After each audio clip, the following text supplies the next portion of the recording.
Audio Jungle.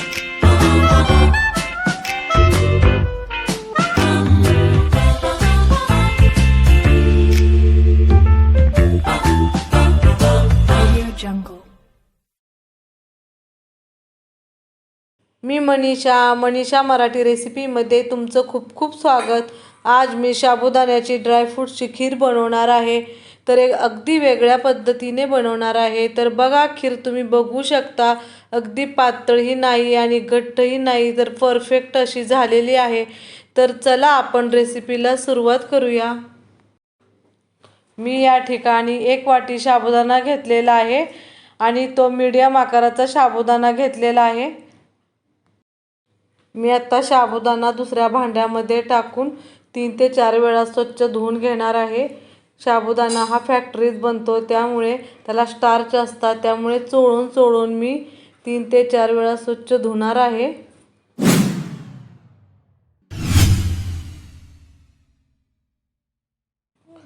आता साबुदाणा स्वच्छ धुवून झालेला आहे। तर 2 तासासाठी साबुदाणा भिजवून घ्यायचा आहे। साबुदाणा बुडेल एवढंच पाणी मी साबुदाण्यामध्ये टाकलेलं आहे, जास्त पाण्याचा नाही वापर करायचा। मी या ठिकाणी 1 लिटर दूध घेतलेलं आहे आणि दूध हे उकळूनच घेतलेलं आहे। खीर बनवताना दूध उकळूनच घ्यायचं आणि दूध गरमच असलं पाहिजे, तर खीर छान होते। तर दूध बाजूला ठेवून घेऊया। तर या ठिकाणी मी कढई ठेवलेली आहे, कढई गरम झालेली आहे। तर त्यामध्ये मी आता तूप टाकून घेते। तर मी 2 चमचे तूप टाकून घेतलेलं आहे। तर तूप गरम झालेलं आहे, त्यामध्ये मी 10 ते 12 बदाम घेतलेले आहेत काप करून, ते भाजून घेणार आहे। गॅस मी मिडियमच ठेवलेला आहे। बदाम अगदी अर्धा मिनिटच भाजून घ्यायचं आहे, अगदी लालसर होईपर्यंत नाही भाजून घ्यायचे। तर भाजून झालेले आहेत बदाम, मी डिशमध्ये काढून घेते। तर बदाम काढून घेतल्यानंतर त्याच तुपामध्ये मी 10 ते 12 काजू घेतलेले आहेत आणि काजूचे मी काप करून घेतलेले आहेत। तर काजू मी त्याच्यामध्ये भाजून घेणार आहे। तुम्ही अजून दुसरी पण ड्रायफ्रूट्स वापरू शकता, तुम्हाला जास्त पाहिजे असतील तर जास्त पण ड्रायफ्रूट्स वापरू शकता। बदाम आणि काजूचे काप हे मी तुपामध्ये भाजून घेतलेले आहेत, साईडला ठेवून देते। आणि त्याच तुपामध्ये आता हे 2 तास भिजलेले साबुदाणे किती छान भिजलेत बघा, आणि ते मी आता तुपामध्ये भाजून घेणार आहे। साबुदाणा पण अगदी अर्धा मिनिटच भाजून घ्यायचा आहे आणि गॅसची फ्लेम मी मिडियमच ठेवली आहे। मिडियम गॅसवरती मी भाजून घेणार आहे, जास्त वेळ नाही भाजायचा साबुदाणा पण।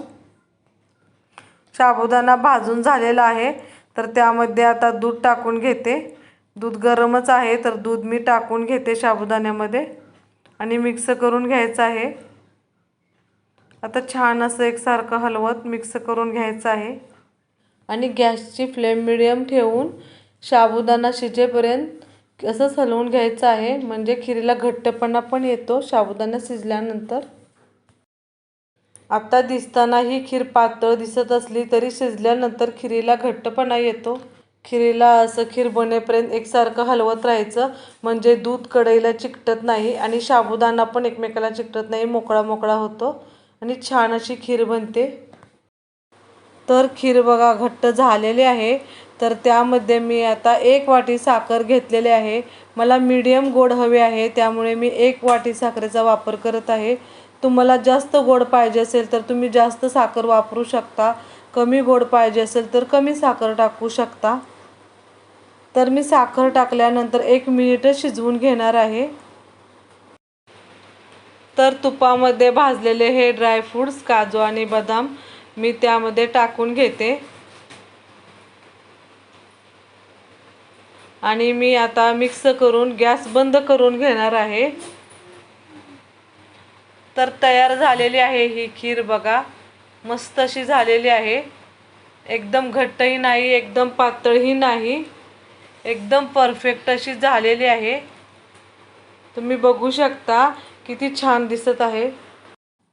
आता ही आपली खीर तयार झालेली आहे, तर मी बाउलमध्ये काढून घेते। तर व्हिडिओ आवडल्यास व्हिडिओला लाईक करा, शेअर करा, सबस्क्राईब करा आणि कमेंटमध्ये मला नक्की सांगा कशी वाटली तुम्हाला ही खिरीची रेसिपी।